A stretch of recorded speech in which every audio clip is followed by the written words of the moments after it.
wrote the screenplay for their first Moana, and is also currently the executive producer and co-writer of Moana 2. The producer, Yvette Marino, received an Oscar for her work on Encanto, produced the short Once Upon a Studio. If you haven't seen Once Upon a Studio, how many people have seen Once Upon a Studio? Good. For those of you who have, make sure you get a chance to see it. And she's also currently producing, you guessed it, Moana 2. Yes. Please welcome Mary Bush, Yvette Marino, filmmakers behind Disney Animation's 2025 feature, Zootopia 2. It's right there. All right. Hi. Well, before we start talking about the film, let's talk about a little bit of chronology, just so we get an idea of who you are and where you're from. So, Jared, tell us, how did you come to Walt Disney Animation Studios? What's your chronology?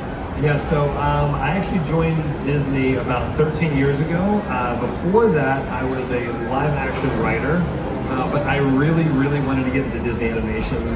They make the best movies in the world, and so really what I did was just harass non-stop Disney for weeks and months, and managed to get myself an interview with Byron Howard for a movie he was working on with some talking animals, and we hit it off, and I got hired. That was for Zootopia, and it was a contract for 8 weeks, and I just locked myself in the office and didn't let them take me away. That was a long 8 weeks. Yeah, it was. And Yvette, tell us how you started with the Walt Disney Animation Studios. Well, I graduated college and didn't know what I wanted to do with my life, and tried a few things, and ended up getting a temp assistant job at Disney Animation, and then I got hired, and I said, oh, I'll stick around for about 5 years, see where it takes me. And that was 28 years ago, so it's been 28 years. And 28? Yes. I started when I was 2, so.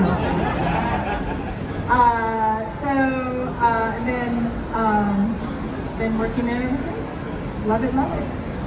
All right, well, Zootopia 2 isn't your first collaboration, so let's go into that. Before we dive into Zootopia, let's talk about Moana.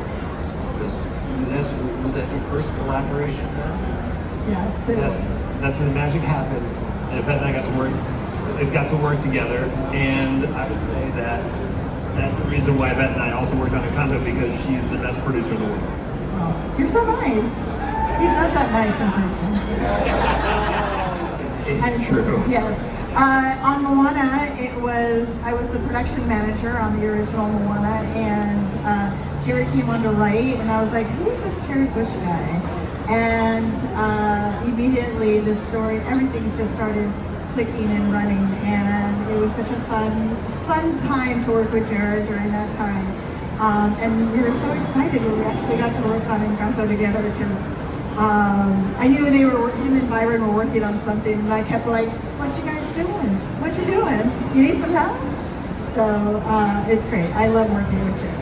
And if anyone's recording this, please send me those videos of Yvette saying those things about me. I would really appreciate it. Yeah, and then as a production person, Yvette, what is the challenge about working with creative people? How do you give them room to create and yet still get the job done? This is my favorite question.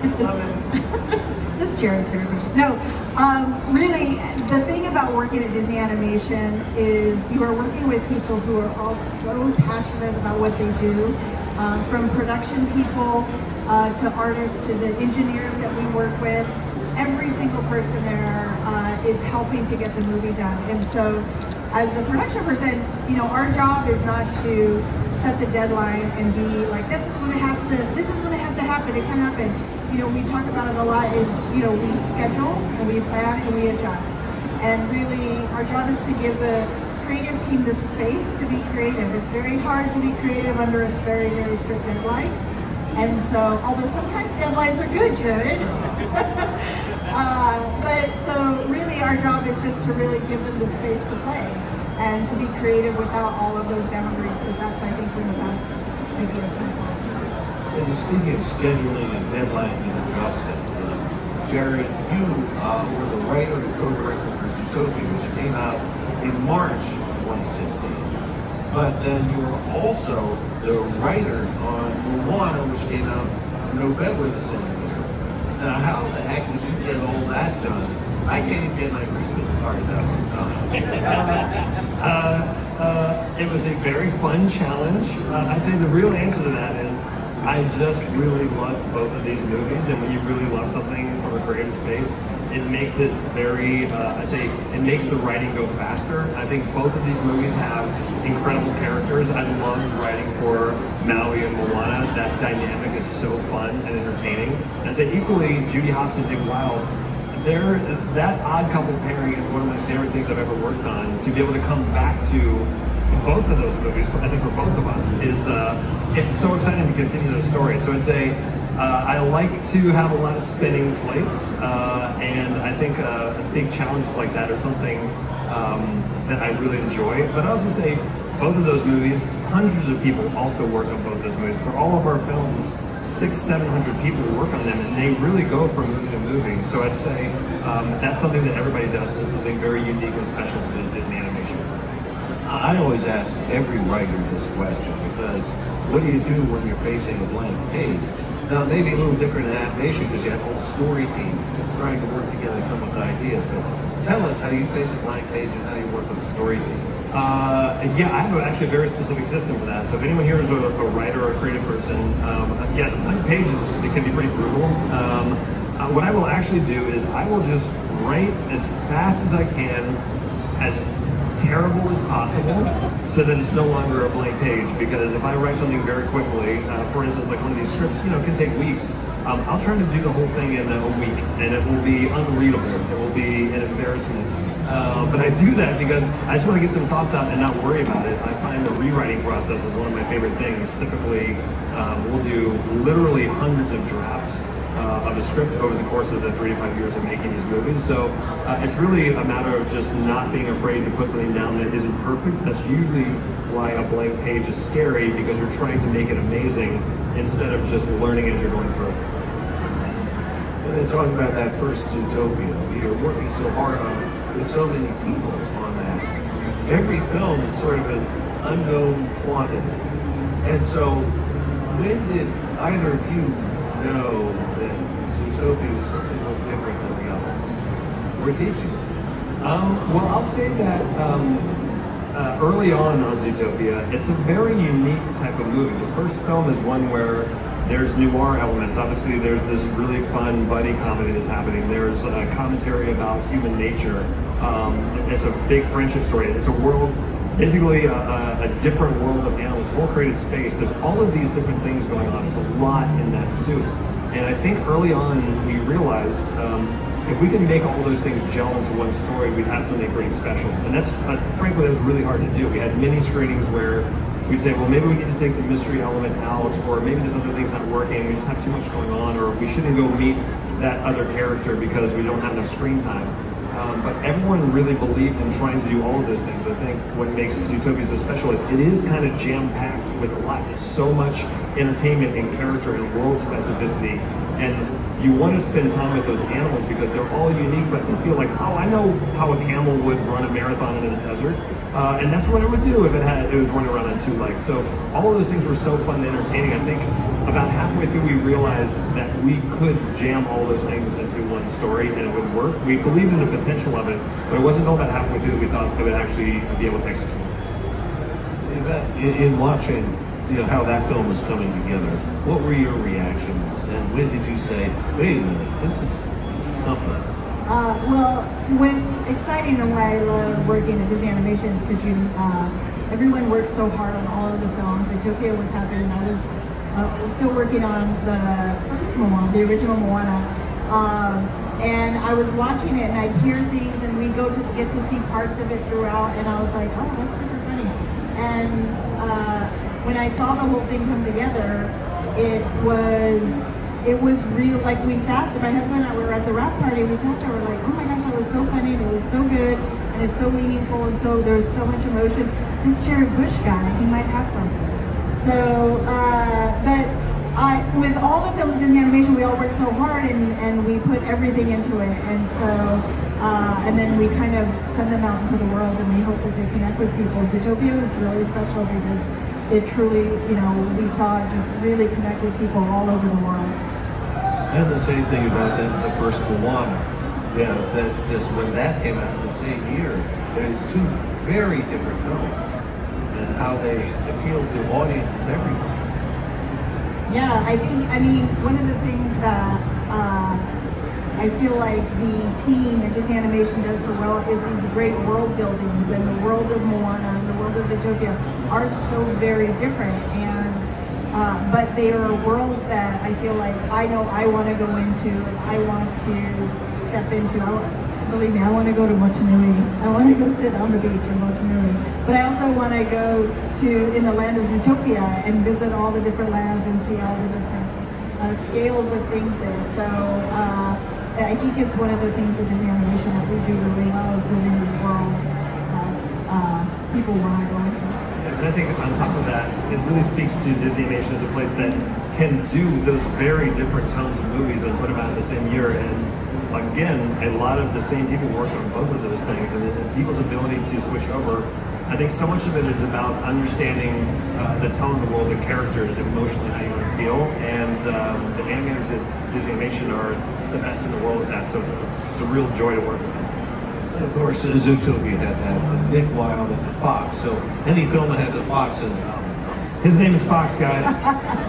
Anyway, I know that people have been tired or don't want to talk about Bruno. Okay. But let's talk about Encanto for a while, because you two worked much more closely on Encanto. Let's say, how did that all start? Oh man.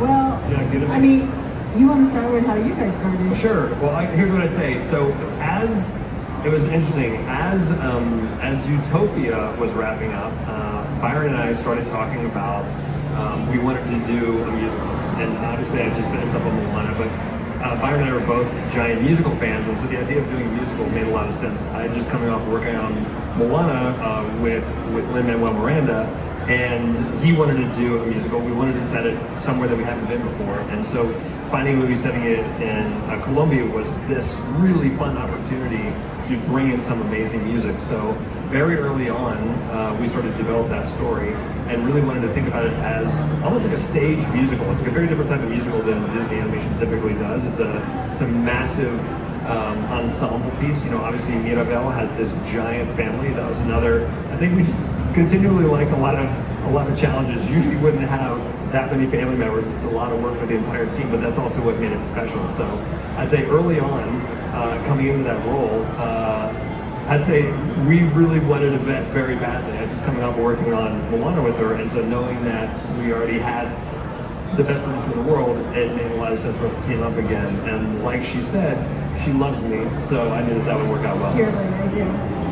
Yeah, I think, and so they were working on it. I obviously, like we said, we worked together on Moana, and Lin-Manuel Miranda was on Moana, and I kind of knew they were circling, and I had actually worked with Byron on Tangled years ago, and so any opportunity to work with Byron again was on my list, and he came along. So really, I kind of was inching around saying, oh, what are you guys working on? And it really was one of the best experiences of my life to be able to work with both Jared and Byron on Encanto. And again, we made it during a very unique time. We thought when we started, we thought, oh, okay, we had all these plans, we're going to do this in the studio, and then COVID happened, and we all went home. But what I love, it really just was one of those things for me personally that it gave me something every single day that I would look forward to, that I would get to work on, even though it was on Zoom.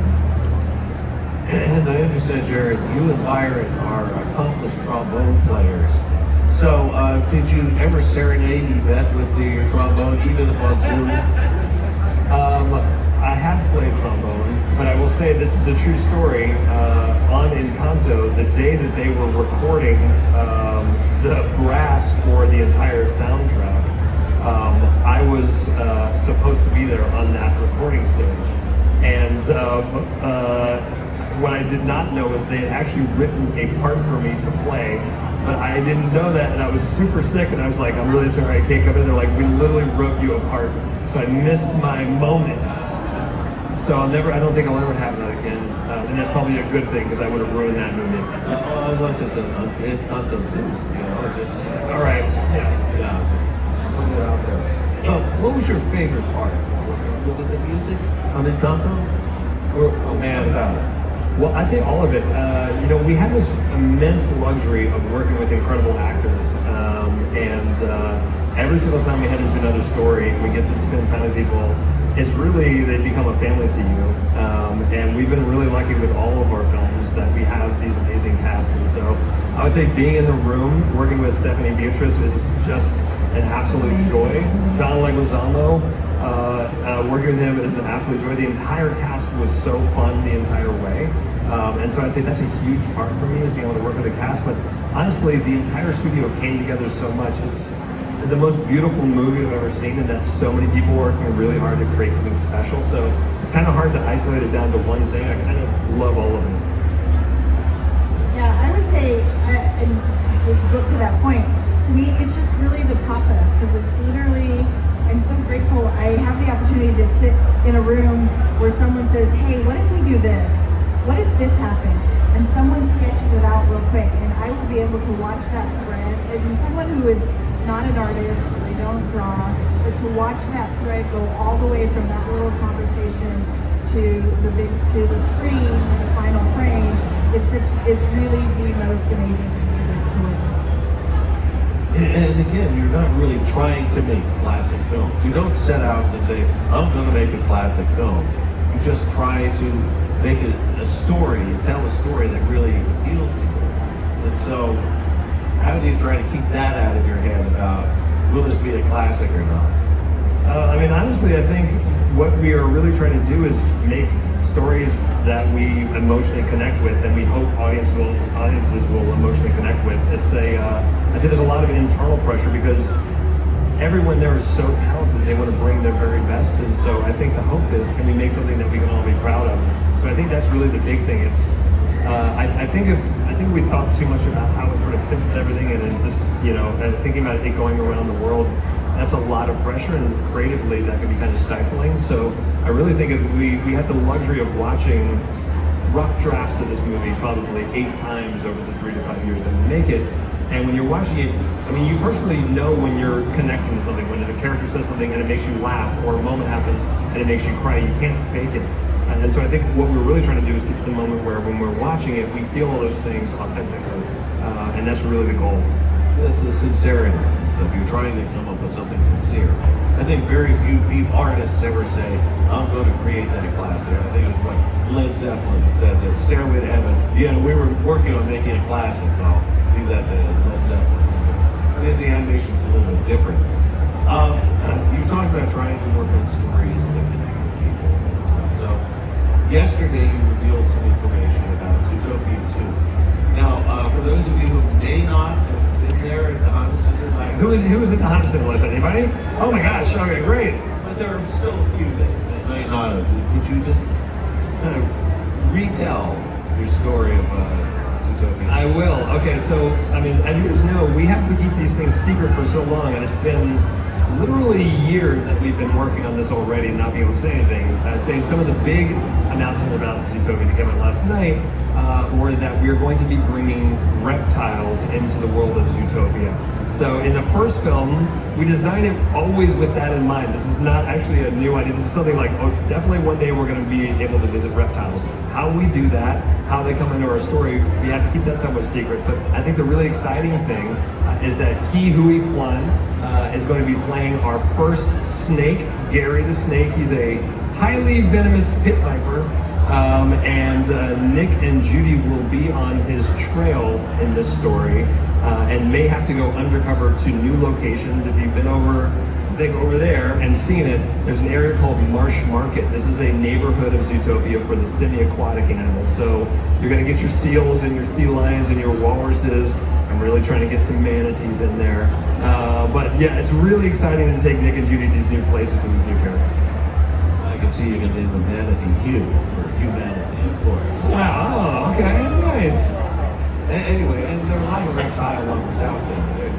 We have a whole. Do we have any reptile lovers here today, or only mammal fans? Reptiles? Nobody. Everybody loves reptiles. Okay, great. We have a whole convention out in Pomona for reptiles and things like that. So it'll be interesting. So this will broaden the world of Zootopia. Yeah, I mean, I think a big part of this is in the first film, you got to visit one city, and actually only a couple neighborhoods in one city. But the truth is, Zootopia is just one city on one continent on an entire world of animals. And so I think in this story, we may start hinting at what lies beyond. Okay. And not to get too detailed about it, but can you recall what that first book with that idea you might have had for Zootopia 2? What really? Yeah, I mean, I think similar to Moana and Moana 2 in that we're trying to continue this story, these characters. I think for Nick and Judy, there's this odd couple, and by the end of that story, they finally started working with each other. And you love that so much, but what happens next? I can tell you guys that this movie picks up very shortly after the first film in terms of what's going on for them. And I'd say, without revealing too much more, they still have a lot to figure out, I think, both with each other and themselves. Okay, well, I'll still push for extra foxes, though, because I'm sitting right here. Yeah, I get it. Anyway, and then so let's talk about in general. What's your advice or suggestions for people who want to get into the animation industry today? Well, I think, there's many different paths to roles and positions that you want to be in. Again, when I started Disney Animation, I never imagined that I would go into production and be able to work with Jared Bush. But there are so my advice is just be open to where the world takes you. I know we all think, hey, this is exactly what I want to do and I only want to do this. And that's great if you have that drive, but be open. The world will take you where you need to go, and just be open. And kind of if a door opens, don't just ignore it because you were so focused on going one way. Go through the door and explore and see where it takes you. And I'd say for me, for any of you out there or anybody that wants to get involved, that wants to come to animation or is creative or wants to write, tell stories, I think the most important thing is to bring yourself to it. There's, I think, a misconception that Hollywood doesn't want your stories. They desperately do, and more specifically, they want you. They want your unique voice. We need to understand how your brain works, and we need to bring that in. That's something we do every day with our entire Story Trust. It's made up of individual people that have different ways of looking at the world and different sensibilities and different personal stories. There's nothing more important than being true to yourself and bringing that into any creative endeavor that you have. And what is it, Jared, about animation that is so special to tell stories? Because everything can be done with what we call live action, which is computer animation to make things look like actual live action. But what is it about animation that's so special? I think the most special thing is just it is highly collaborative. There's no way to make an animated movie without the collaboration of many people. And so for me personally, before I came to Disney, I never understood how they could write one of those scripts, because as a screenwriter for myself, usually scripts, mostly 100 pages, 110 pages, but I'd look at a movie from Disney Animation or from Pixar, and I was like, there's so much detail in everything I'm seeing. These scripts have to be like 900 pages long. How is this possible? And the way it's possible is the 700 people that work on this movie add themselves into the story. They are constantly plussing or putting in details in. Everyone together is trying to make something that matters.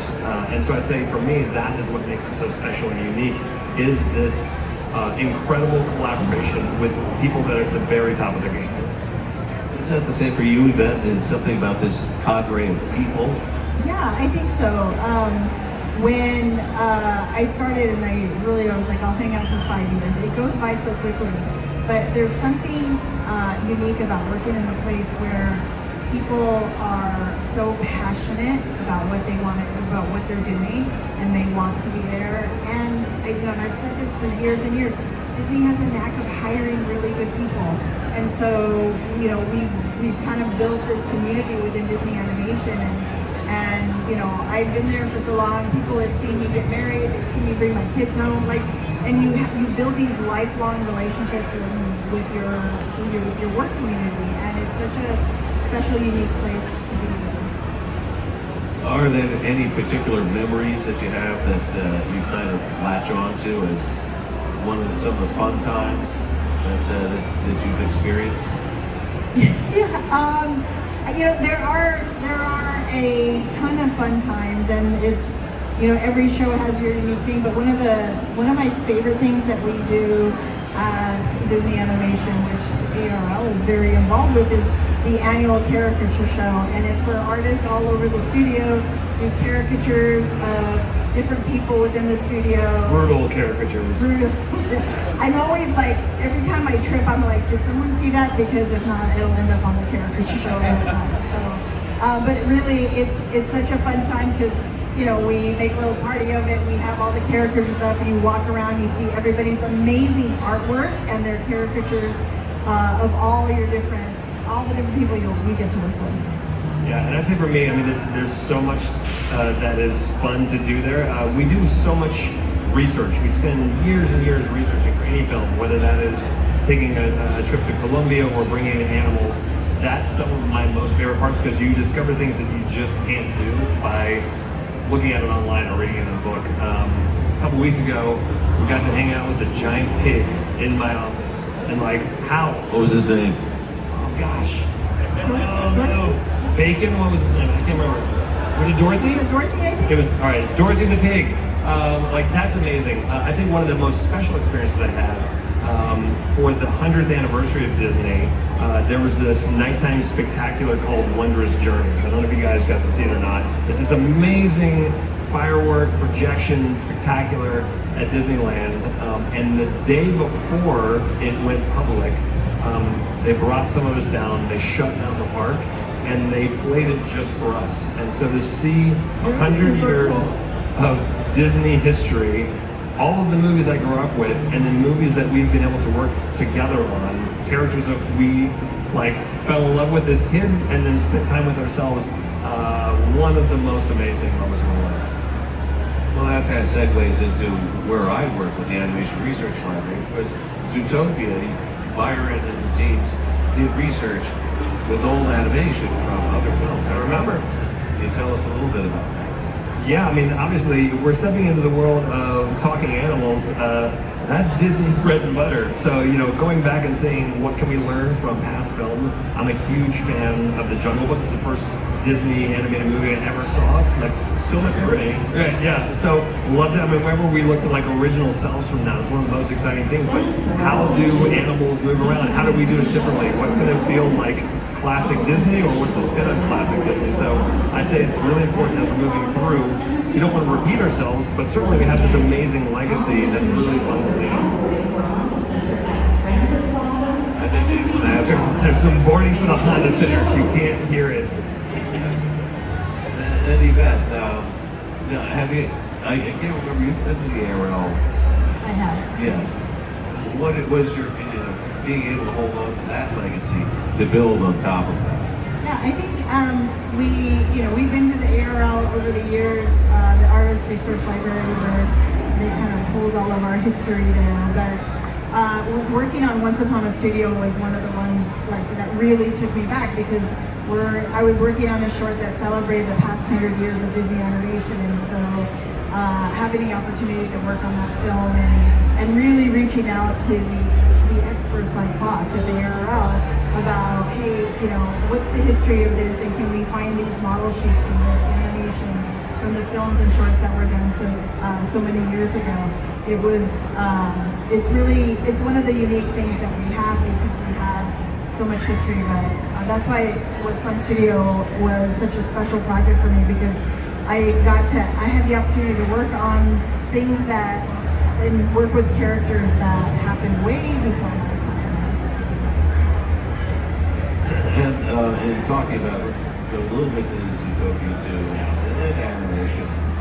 Is there anything that limits animation at all in your mind? man, anything that limits animation, yeah, there actually is. The only thing that limits animation is just the time that we have to do it in. I think that's usually, I think it's usually like we never finish our movies, we just run out of time and they're fried out of our fingers and put into a theater, which is happening on many fronts right now. But I'd say that's, to me, that's the biggest one. I think literally anything is possible. It's why I love the medium of animation. It is the most fun thing in the world. Anything you can imagine can be created. And frankly, sometimes we'll be sitting in the story room and you'll have an idea, and like Yvette said, someone will sketch it in the moment, in real time, right in front of you and show it to you, and that becomes something that's in the movie immediately. So yeah, I don't think there's any boundaries at all, aside from, you know, how much time you have, and I think the passion of the team that's building it. I feel like I've already answered my question, but what's your favorite part of the process? Is it those moments, or is there something else about the process of creating these animated films that you really appreciate or love more than anything else? Man, honestly, I really love all of it. I love the entire process from the beginning to the end. It's always different. You know, we spend 4 or 5 years working on a movie. It takes so long. Every single day you get something a little different, whether that's we're really trying to figure out what the story is. Oh, now we're seeing storyboards for the first time. Now it's being edited. It's going into layout and things are being animated, and here comes the music. So there's always something really exciting. I will be honest though, working on it for so long, what you really want to do is when it's done and it goes out to the world, that you hope it connects with people. So like moments like this, spending time with you guys, it's really special because you really hope that it matters to somebody. And so an amazing part of that process is getting those feelings back, hearing someone say, I really related to that character, or that really made me think something, or I was going through a rough patch and that movie meant something to me. Like that's a huge part of why we make these stories. And that for you? Yeah, I completely agree with that. I think once it goes out in the world, and you know, I feel like we have, you know, we've all worked so hard on this film, and we're just going to put it out and we hope it connects. So really being able to connect with you all, I really agree with. I like the last year when we're making a film. It's chaotic and it's stressful and everything is up in the air and you don't know how you're going to finish it. And you're like, I don't know what's happening, but it is really one of my favorite parts because, you know, you have the whole crew there working on the film and you have everybody. It's such a unique place to be where you have 400 or 500 people all working towards one common goal, and it's the magic that happens within the studio. It's that connection internally and then reaching for the connection externally. Is there anything else that you want to talk about with Zootopia 2, or? Well, yeah, I will just tell you guys that our teams right now are building something pretty spectacular. If you guys were able to be at the Honda Center last night and saw some of that work, I would just say what we're trying to accomplish in this movie is, I think, pretty extraordinary. There's going to be so many returning legacy characters. So if you guys have your favorites from the first film, I think you're going to pretty much see all those favorites in this film, and then we're adding maybe 1 million more characters into it. Not a million. That Yvette has to pay for because she's the producer, and I'm very excited to add all of them in. But I'm really excited for that. Jennifer and Jason are already in the recording booth, which is just a delight. Just really can't wait for everybody to see it. Thank you guys so much for being here today. Thank you. And if you have any more boxes, Yeah, here. I know, I get your emails all the time. All right. Well, thank you very much. Thank you for joining us for just look at Zootopia 2. So Thank you, everybody. Thanks for being here.